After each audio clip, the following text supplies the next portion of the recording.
vamos a mostrar con gente de carne y hueso. Yo lo veo pibes que laburan a full con, no quiero citar marcas, ¿no? Pero los deliveries todo tipo de trabajo de servicios, de esto y lo otro, no llegan a fin de mes también por debajo de la línea de pobreza. Y no hay forma de que salgan de esa situación. Está Toti Flores. Toti, gracias por venir, como siempre. Me voy a meter ahora también con el tema Milei y el gobierno confrontando con Milei. ¿Qué estás viendo? ¿Qué está pasando? Es un poco el panorama que decíamos, bueno, se recuperó el empleo, pero cada vez hay más pobres. Es decir, cada vez hay más clase media que cae bajo la línea de pobreza. Eso es una realidad que viene desde la pandemia, inclusive visualizándose de manera dramática. Yo le decía, en el barrio donde hay comedores, y yo conozco a la gente desde hace muchos años, vi personas que antes trabajaban en una empresa y que de pronto tenían que ir a buscar un plato de comida para sus hijos porque no le alcanzaba. Gente acostumbrada a comer por lo menos 2 comidas en el día y me decía, no, esto llevo para la cena porque si no, no llego. Y eso ahora se ha masificado, con mucha gente trabajando pero que no le alcanza para comer 2 comidas en el día. Esa es la realidad. Y eso es dramático porque vos decís, una cosa es que vos asuma, estoy desocupado, con las changas no me alcanza, pero cuando estás trabajando y decís no me alcanza y tratás de hacer horas extras, qué sé yo, y el tema central es la inflación. Esta es una situación, contamos, totalmente distinta a la pobreza de los 90. Absolutamente. Que vos la viviste bien, que la conocés bien, que era de desocupación. Así es. Masiva. El desocupado era el que no tenía nada y también ahí había como cierto acumulación anterior, tenías algo para vender, qué sé yo. Ahora el que queda fuera del sistema no tiene nada. Hoy estamos en la desesperación de que la gente se la pasa laburando, porque aún los que cobran planes sociales están haciendo changas de todo tipo. Porque esa es otra cosa. Más allá de que pueda haber algún sector, digamos, o alguien que no lo haga y no logran tener lo mínimo para llegar a fin de mes. Eso también quiero desmitificar. Los que cobran planes sociales llegan con las changas. A veces te dice, bueno, cobraron 2 o 3 planes sociales. Eso no lo hace la mayoría de la gente. Eso lo hacen los dirigentes muchas veces, los punteros de los lugares que tienen a toda su familia. Porque también hay un mecanismo muy perverso que es que no te anotan a toda la familia. ¿Por qué? Porque cuando tienen que venir a la movilización tiene que tener a alguien para que venga si esa persona enganchó una changa. Y hoy lo que ha desaparecido... pero además los planes sociales han quedado tan licuados que aún el que cobra los planes sociales no alcanza. Tiene que hacer changa, tiene que laburar, porque si no, no come en esta Argentina. Así es. Y el otro tema que tiene el tema de los planes sociales es que de alguna manera la contraprestación, aunque vengan, también te genera mucha bronca. Y eso es un problema que tenemos que tener en cuenta, la bronca que hay en la sociedad. Se canaliza, y veces por estas cuestiones de los que están antipolítica. Hay mucha bronca contra la política, eso sea del color que sea, porque no ve salida. Pero esa bronca también hay veces se canaliza en la pelea entre vecinos, con los automovilistas. Y yo tengo un poco, tomando la experiencia de los años 90, tengo un poco de miedo que también se tercerice la represión. Hoy en San Justo veía por la televisión, estaban ahí dando notas sobre la cuestión de la inseguridad y vino 2 o 3 personas que son de los punteros del municipio, se identificaban como eso, diciendo acá no tenés que hablar de esto, qué sé yo. Nosotros sufrimos en los 90, a los piquetes nos lo desarmaban la policía en los barrios. Déjame que ahora vamos a hablar un poquito también de lo que está pasando con el gobierno, que se está deshaciendo su base electoral. Digamos, yo creo que si algo está enojada Cristina con Alberto Fernández es que nadie bombardeó la base electoral del kirchnerismo como la hizo Alberto Fernández. Uno podría decir la propia Cristina, porque también está en el gobierno. Sí. Pero nunca le había pasado esto. Y en esa base electoral... hoy está entrando, por ejemplo, Milei en el conurbano. Sí. Por eso ahora quiero hablar un poquito de este enfrentamiento de Alberto Fernández con Milei, donde Alberto Fernández, para mí, dice cualquier cosa, porque pasa no sé si saben, pero Milei tenía en su WhatsApp, y no sé si lo tiene, lo habrá bloqueado, el teléfono de Alberto Fernández. Y Milei le escribía, le ponía profesor, y Alberto Fernández le respondía WhatsApp, de un lado y del otro. Estoy hablando de hace 2 años, 3 años, no más tiempo. 3. Entonces, vos sos presidente de la Nación, le digo al presidente Alberto Fernández, no podés todo el tiempo enviar mensajes para la gilada, es decir, como si todos fueran estúpidos. Entonces, de golpe agarrás y decís, Milei es Hitler. Pero ¿cómo Milei es Hitler? Si vos lo tenías en tu WhatsApp y decías que era un maestro de la economía y demás, y Milei te decía y te enviaba mensaje y decía profesor. Eso desde el punto de vista personal, para los que conocemos un poquito lo que hay detrás de las bambalinas de la política y la relación. Después habrá que discutir los temas del financiamiento, de cómo el gobierno baja financiamiento y los punteros del peronismo, gobernaciones, municipios y demás, a estructuras políticas, en el jueguito chico. Quiero debilitar a mi oposición y fortalezco a otro para ver si gano la provincia de Buenos Aires. Ahora, si realmente alguien cree que Milei es Hitler, ¿cómo es esto? Por un lado lo financian, por otro lado te comunicás y por otro lado salís a decir esas barbaridades. Yo no creo que sea así.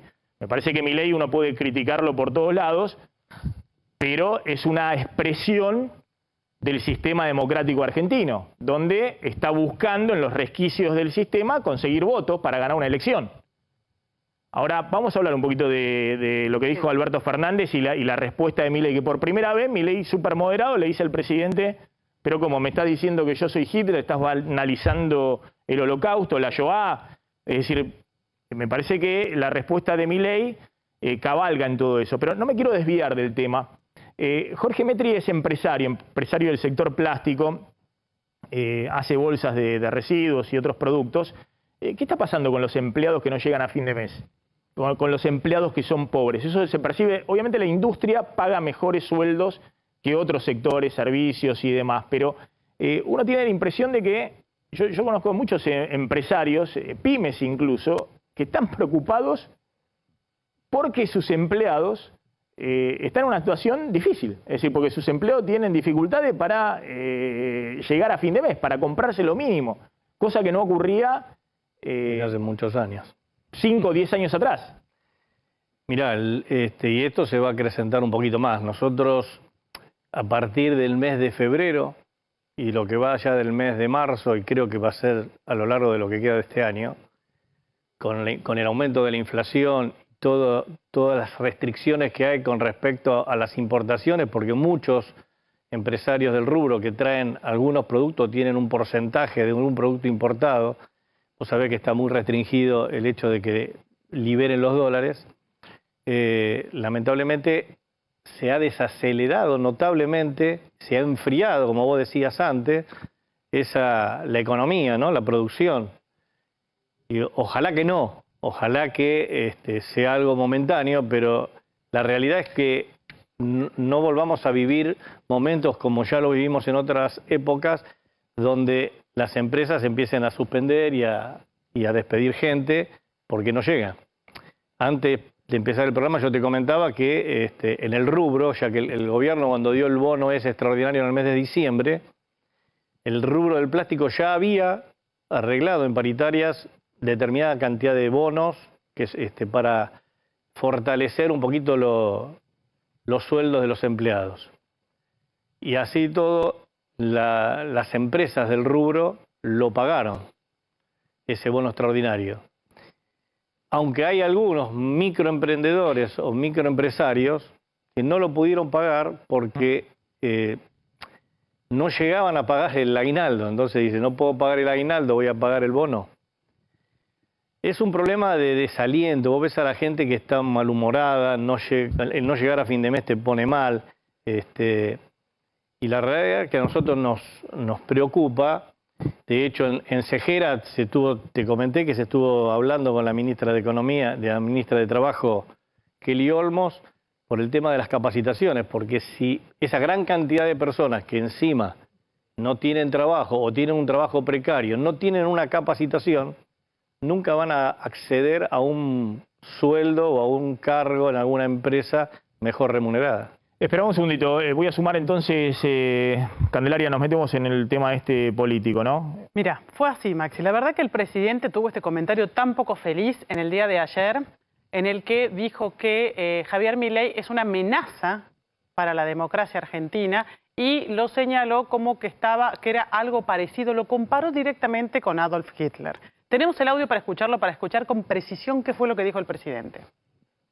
La emergencia de Javier Milei, que algunos sondeos lo dan hasta con 25% de posibilidad de intención de voto, ¿es un enriquecimiento a la democracia o es una amenaza a la democracia? No, es una amenaza a la democracia, claramente, porque también los totalitarios se valen de la democracia para poder acceder al poder, ¿no? Y Hitler no llegó por un golpe de Estado, llegó votado por los alemanes. Muchas veces los autoritarios se valen de la democracia para poder acceder al poder, y lo que tenemos que hacer es abrir los ojos de la gente y advertirle a la gente que por muy desalentada que esté, esos caminos no son caminos saludables para el país. Impresionante. Bueno, Javier Milei ayer durante el día reflexionó mucho con su equipo. No sabían si salir a contestarle o no al presidente. La verdad, nosotros nos comunicamos con ellos, lo estuvieron trabajando durante todo el día. A la tarde, Javier Milei publicó este tuit.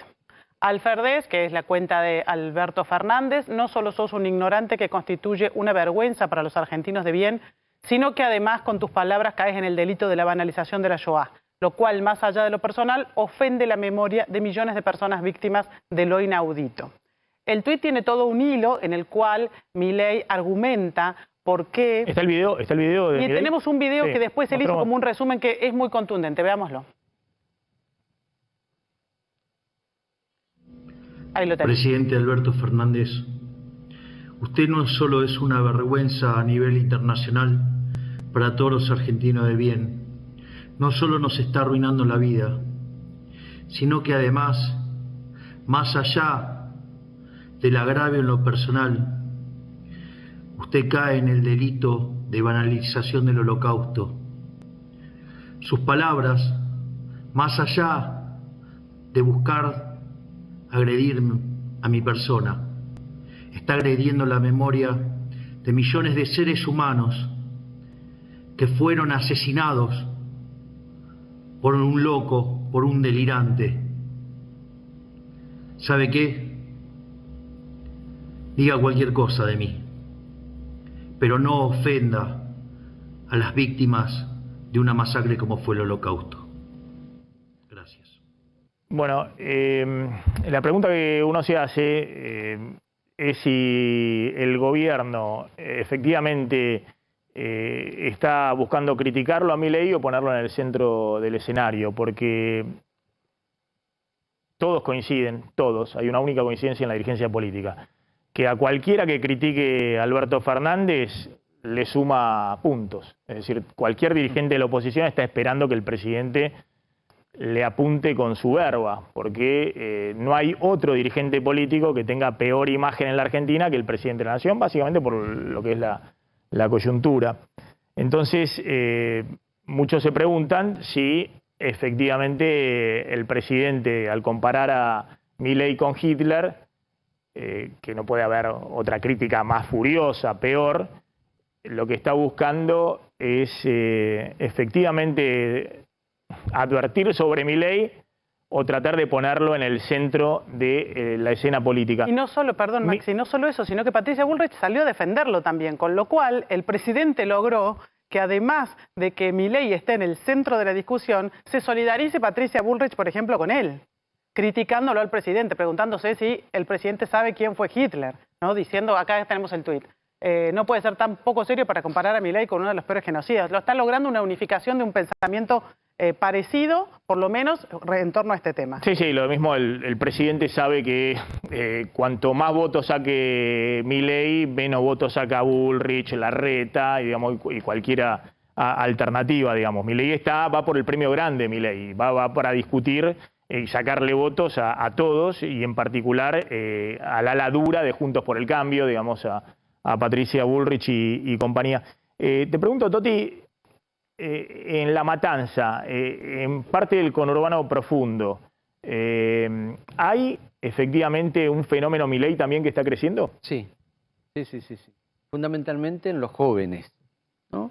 Porque esa es la rebeldía, digamos, ¿no?, contra todo el sistema, y entonces se prenden por ahí. No saben por qué. Porque vos le preguntás por qué Milei, dice, no, bueno, porque los políticos son todos iguales, ese discurso antipolítica, digamos, que entra. El tema, y creo que en este sentido es para analizar profundamente lo que ha pasado ahora, porque esos generalmente eran también votantes kirchneristas, estos jóvenes, digamos. Entonces hay que ver cuál es la intencionalidad del presidente con estas declaraciones. Por supuesto que si uno analiza el contexto político, da para cualquier aventurero que se prenda en esto. A mí me hace acordar mucho allá por los años 70, cuando la gente pedía por favor que viniera la dictadura militar, y muchos militantes que estaban en la calle y delegados obreros decían exactamente lo mismo, porque el despiole era tan grande que buscaba al gobierno que ponga orden. Yo creo que hoy, y esto sí me parece que tiene que ser para una reflexión para la sociedad, cualquiera que venga a decirte que mágicamente va a arreglar el país está macaneando absolutamente, y eso me parece que hay que desmitificarlo. ¿Vos percibís que en ese conurbano, que decíamos con 45% de pobreza, así como en su momento Macri con 40% en el conurbano, era el talón de Aquiles, digamos? Macri se deshace electoralmente en el conurbano en 2018-2019. ¿Vos pensás que eso también le está pasando hoy al oficialismo, y que eso no es a expensa de crecimiento del PRO o de Juntos por el Cambio, sino de Milei?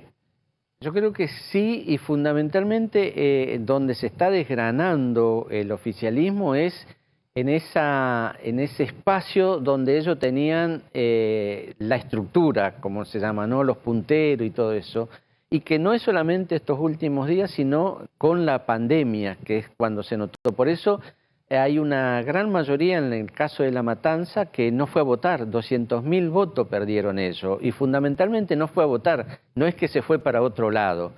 Y nosotros tenemos algún dicho en el barrio, por ejemplo, si viene un funcionario y empieza a explicar y qué sé yo, y la gente se da cuenta que no puede argumentar por si no le van a sacar lo poco que tiene, que puede ser la bolsa de comida o el plan social, se empieza a ir de la asamblea, y decimos votan con los pies. En este caso también en el 21 hubo un voto con los pies, no fueron a votar. Esa es la tarea de cualquiera que esté en la oposición, de tratar de rescatar eso, pero es un sector donde que tenés que trabajar mucho y no atacarlo, por ejemplo. Qué sé yo, el discurso, vamos a sacar todos los planes sociales en 3 meses. Hermano, eso no creo. Primero que no lo van a hacer, porque si no sería están preparando una qué sé yo, una masacre social en el sentido de los enfrentamientos, porque la gente no puede vivir